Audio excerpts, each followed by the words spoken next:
Hey, this is Matt once again. Welcome back to another video. Thanks for watching. For those interested in requesting pretty much any type of videos, topics, reactions, commentaries, re-reviews, reactions, lists, whatever, feel free to send it either directly to my PayPal or join my Patreon. Both links are down below in the info box under the video. Now this is for David, who sent in a paid request for me to watch this Russian sci-fi film called Coma. Some say 2019 it came out, some say 2020. I'm just going to go with 2020 for the sake of argument. Now, as I watched the film, I went, wow, okay, wait a minute. I've seen a clip or two of this. I just didn't know what the movie was. It was a while back that I saw the clip. And the gist of the story is a guy wakes up seemingly in an apartment, but he notices things are off. This things like being constructed, and these little black void of decay. He looks at the fridge, and the fridge is finishing being built, or the ceiling, or even people.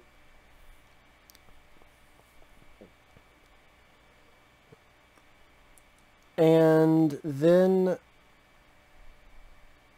he goes outside and he sees this weird array of visuals where, if you ever played The Evil Within, and especially The Evil Within 2, and there's a point in The Evil Within 2, you look up and you see like there's a road upside down, and there's a road like this, and there's a piece of building over there, and there's a piece of building over there, and this one's over here, and all this whirlwind of architecture just being these crazy places.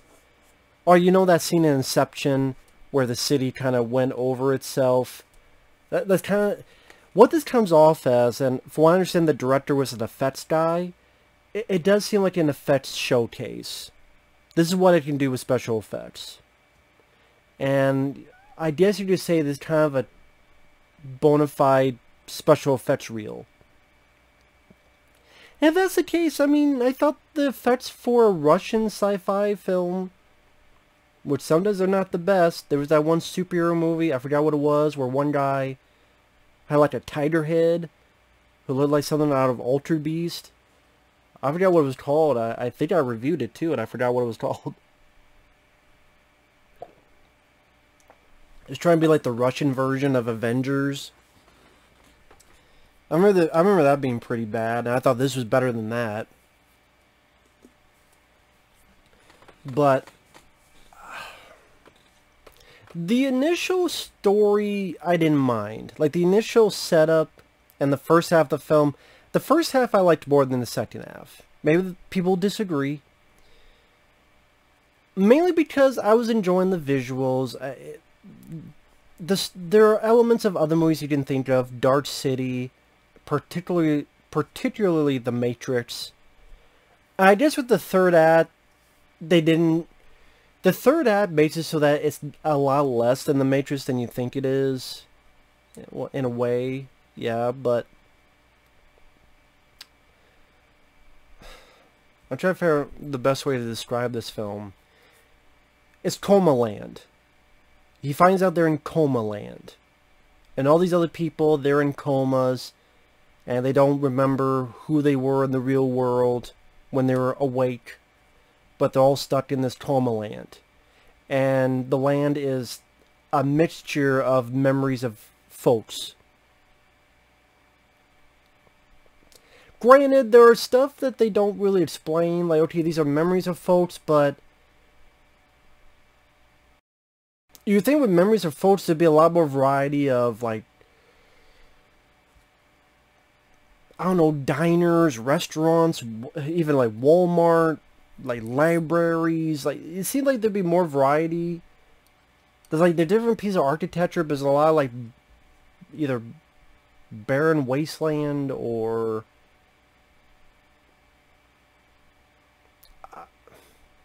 when they go talk about it's a world made up of memories. It just seemed like there'd even be more variety of stuff in this world. So, also I mentioned that when he wakes up in the apartment, it looks like there's people being built. I don't know what the deal was that with the people that they were being built. That never really gets explained after. Because what you're trying to find out is, as soon as he goes outside, he's attacked by these creatures. And these creatures are called the Reapers.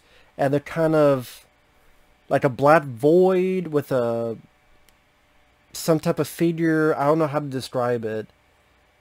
But I guess they're supposed to be like dead, like people who are in coma and they went brain dead, and it's them decaying. Like they're decayed bodies. And again, that creates more convoluted stuff with the story later on, which I'll get to. I read that there's like different versions of the film. The version I saw was an hour and 50-some minutes.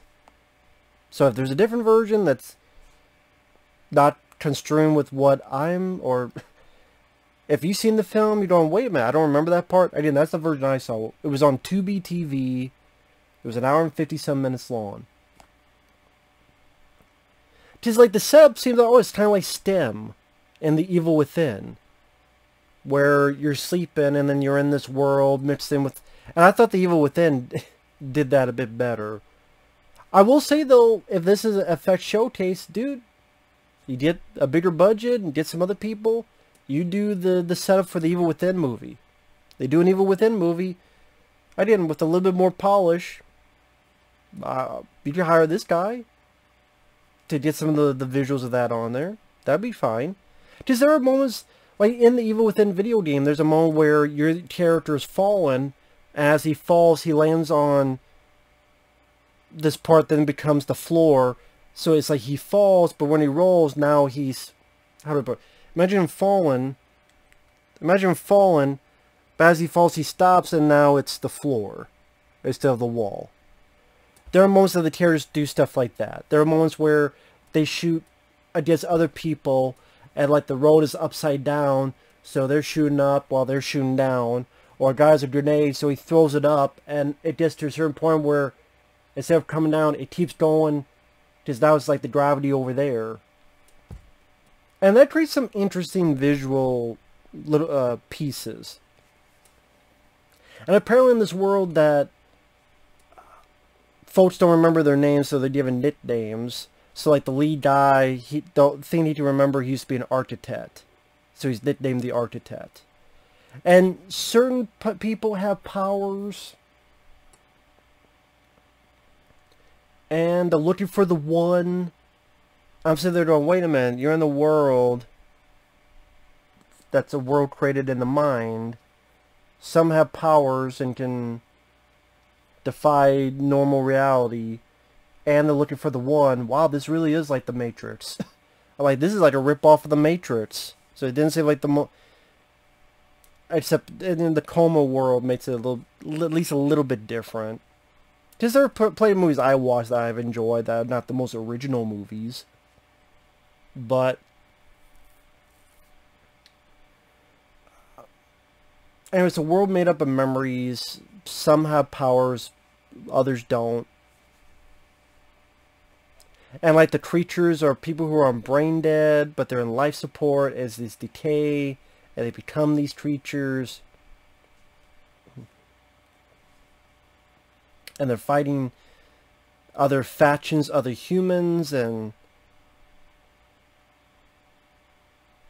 I think the acting, I saw the version that was subtitled.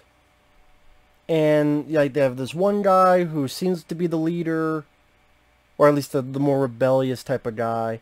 His name is Phantom. You have this one girl who could help heal people, and him and her and the Architect fall in love. Of course, you find out why later on why that's the case.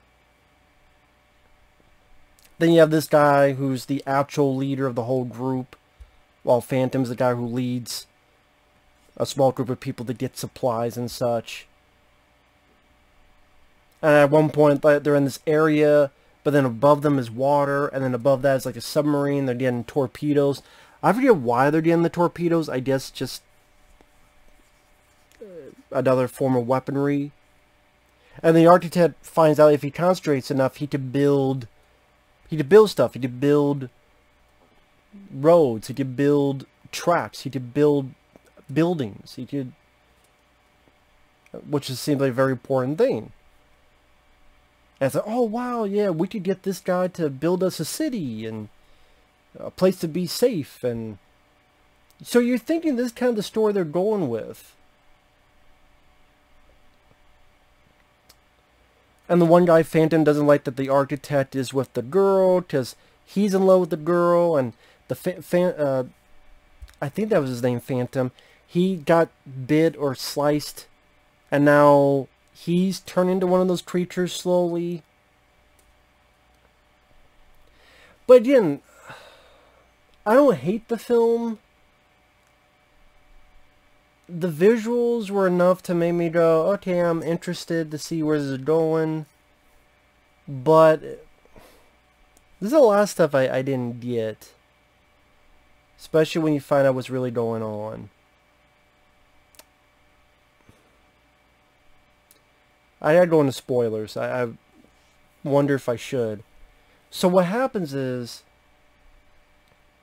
at one point this battle happens, people are dying, and this guy, our lead guy, freezes, and he's like being pulled back to somewhere, and he wakes up. He wakes up from the coma. I'm like, okay, it's like we got like, I don't know, almost half the film left. Then you find out the truth that our lead guy was an architect. The girl that's in the dream that doesn't remember him, and they fall in love, was his girlfriend in real life. So, you know, that's why. You know, they've had an attraction to each other. Which, okay, that was, I didn't mind that part. It makes, you know, sense. Subconsciously, they know there's something there. They just didn't remember because of the transition from coma to, from the real world to the coma. But then you find out that the beta leader, he's a doctor who created this fake religion so that he would get money. You build a religion to get money. You know, I forget the actual line he says. Pretty much, if you want to be rich, create a fake religion.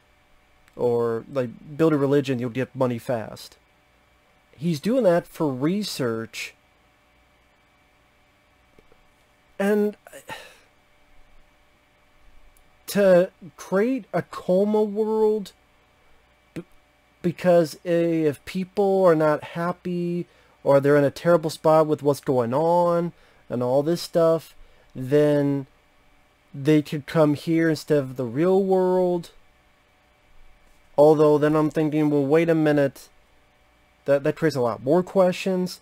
It's like he created a cult to get money for research, again, to make Coma Land so people could go in, and if they're like, I guess, autistic, or they don't have much will to live, or they lost their family, they have nowhere else to go, or they lost their legs, and they could slip in the Coma Land, and they have a purpose, and adventure, and all this stuff that could happen, and maybe even a little bit of powers.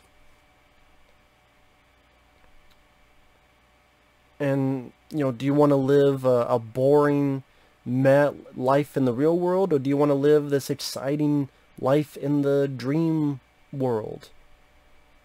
And I could kind of get what they're going for, but again, it just makes me go, well, wait a minute. It seems like there's a lot of people in this world. So how many people do you have set up in this whole research project? It seems like when the guy wakes up, it looks like he's only concentrating on like these certain 5 people. But it seems like there's hundreds of people in this area. And then it makes me go, well, wait a minute, if this is your dream, like you're doing like an experiment until, I guess, work the kinks out to go further into the, I don't know, mainstream? Like, are you going to sell this on 60 Minutes? Are you going to sell this in the back of a magazine? Come on over. Who's going to supply, like, when you're in a coma, you still need people to wipe your ass, feed water tubes so you don't die, Like, I don't have people doing that 24/7. Is it going to be for people who can afford it? Because that seems like it would cost a lot of fucking money to do. Or is it like, well, give your life savings and then what? Come out of it? I mean, like, how is this supposed to work? How is it supposed to be implemented? Why is it that some people have powers and some don't? If this is what it is, why is it that some people have powers and some people don't? Why don't everybody have powers? This whole decay thing with these creatures. Like, the leader himself has experienced this. So why does the... If that's from decayed, dead people... Like, the way they explained it was... These creatures are brain dead, but on life support. So they don't let them go. Even though they're brain dead. Isn't this whole experiment from the main leader guy? If he has these other guys on life support, why does he take them out?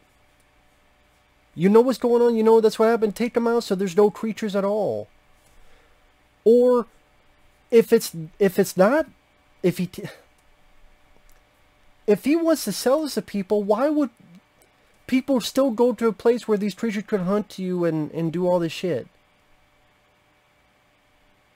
If it's to live vicariously, that's what video games are for, dude. I hate to be the bearer of bad news to the research guy. It's called VR. You don't buy a VR set. You don't play a video game if you want to feel like a superhero from your doldrums of life. Give him a fucking PlayStation. Give him an Xbox. Give him a Game Boy. And, like, again, early in the film, it seemed like the architect, was he building the guy? Or was these people being built? Because, like, people... But it's people that's, like, half people, half being built. Was that in the guy's mind that he was building? If that's the case, that never came up again that he could build people. If that wasn't, what was that? What else was that supposed to represent? Maybe the transition? But then where are those people? They seem like they were just doing willy-nilly, living their life, not part of these rebels, worried about being killed. I just wasn't a big fan of this twist. Because it just created a lot more questions. It just made things a lot more convoluted. And yeah, if you went with the original idea, yeah, it'd be even more like a Matrix ripoff. Granted. That is the... But you know, sometimes simpler... I can appreciate trying to do something a bit different, but I don't think the writing was pulled off as well as they thought it was. I really don't.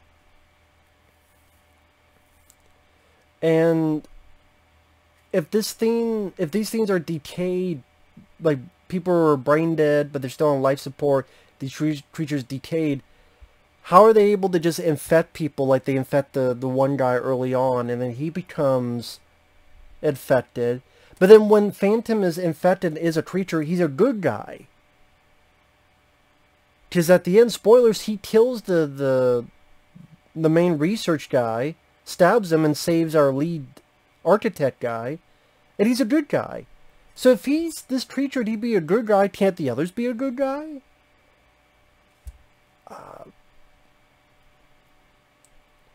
And if this is connected to everybody in the world, or is it connected to just people in this research? Because if it's just connected to this research, dude, you're doing the research, you know that, oh, that's a brain dead person and is on life support. Dude, get rid of that so we don't have to worry about these creatures. Because isn't that your main goal, is to create a paradise for people? What kind of paradise would it be with these murderous creatures running around and you have to try to survive? I could watch a film like The Road Warrior. That doesn't mean I want to live in the Road Warrior universe. And people who say that, in deep thought, they don't. It's just like, hey, like play a video game, a VR set. But you don't really want to be in the Road Warrior where people will rape and pillage you for gasoline. Unless maybe you're a bit nuts and crazy.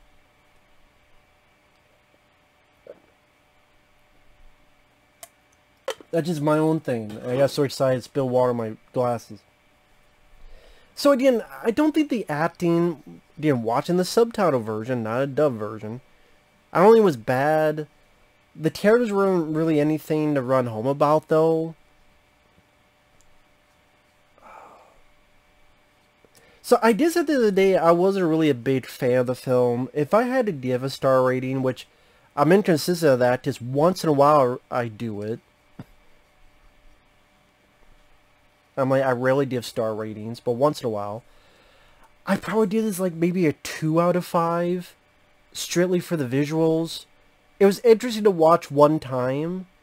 And hey, maybe the people would get more out of the story than I did. But okay, even more questions. Extra spoilers. When the bad guy gets killed by the Phantom, okay, he's a creature. Does that mean he's brain dead? Is that what the infection created? Is that he became brain dead by the end of it?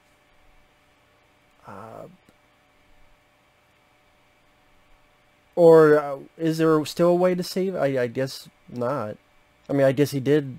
I guess that is the case.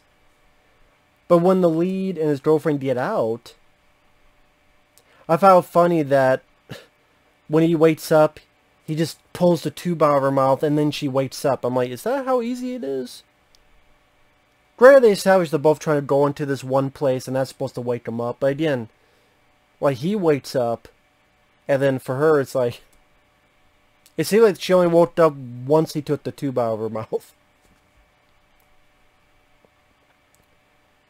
So it just the way it was done makes it seem as if that's how you wake coma people up, is by taking the tube. I know there's more to it than that, but I'm just saying visually it just looks like, you got a tube, take it out, now you're awake.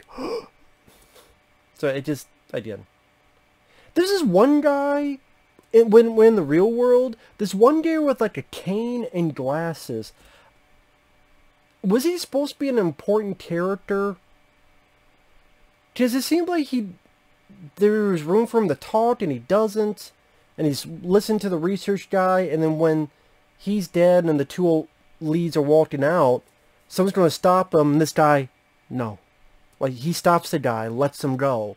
I'm like, who the fuck is this guy with the cane and, like, glasses? Is he someone important? He seemed like he should be, but I don't know shit about him.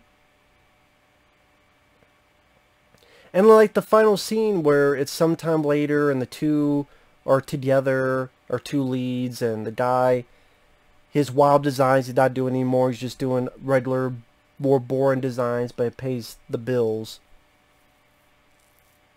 Then they see on TV that, well, no one was arrested because all subjects were there legally. I'm like, well, didn't the lead guy testify? Or did he not testify? If you didn't testify, that's kind of shitty of you not to testify. But okay. And then they try to make it think like maybe he's looking at something, maybe he wants to go back. But he does put it away in a desk and he locks it with a key. So, but the fact he didn't throw that away, for some reason made me go, well, great, he put it in the drawer and he locked it with a key, but I'm like, it still seemed as if there was a semblance of him maybe wanting to go back. I'll be like, why would you ever want to go back? I mean, in the world, it's not like it was fun. But I guess for him, it's like, well, I'm creating stuff and that's fun. But, again, play a fucking simulator. You can build all you want, dude. I'm sure there are fucking video game simulators that you could create as many buildings as you want in various different ways. Or models. I don't know, again, the visual effects and the whole, a coma world where people's memories mix together. I think it's an interesting idea. Like, it reminds me of stuff in The Evil Within, which I do think that was done better in those games than in the movie. It's just, the characters are not really that much to talk about. And the third act, just maybe going, this is what we're doing. It felt like it just created more questions for me than it answered. But again, maybe it's just me. I'm not the brightest bulb. I'm not the sharpest tool. So, see for yourself. I mean, I say this with every single film I talk about. And if I don't say it, it's implied. See it for yourself. Make your own mind up. We all gonna disagree on movies. There are people that hate aliens. I don't get it, but there are people who do. I mean, that's one of my favorite films ever. There are people that hate Raiders of the Lost Ark. I don't get it, but there are people who hate the movie. And the vice versa. I mean, every movie is a potential to have a fan out there of that specific movie. I would say wasn't really much of a fan of the movie. As a special effects showcase, maybe help the guy get jobs. As a movie, as a narrative, especially when it got to the third act, I felt it left a bit to be desired. I did, especially in that third act. But that's just me. So with that said, thanks for watching. Take care. We'll see you guys later. Bye-bye.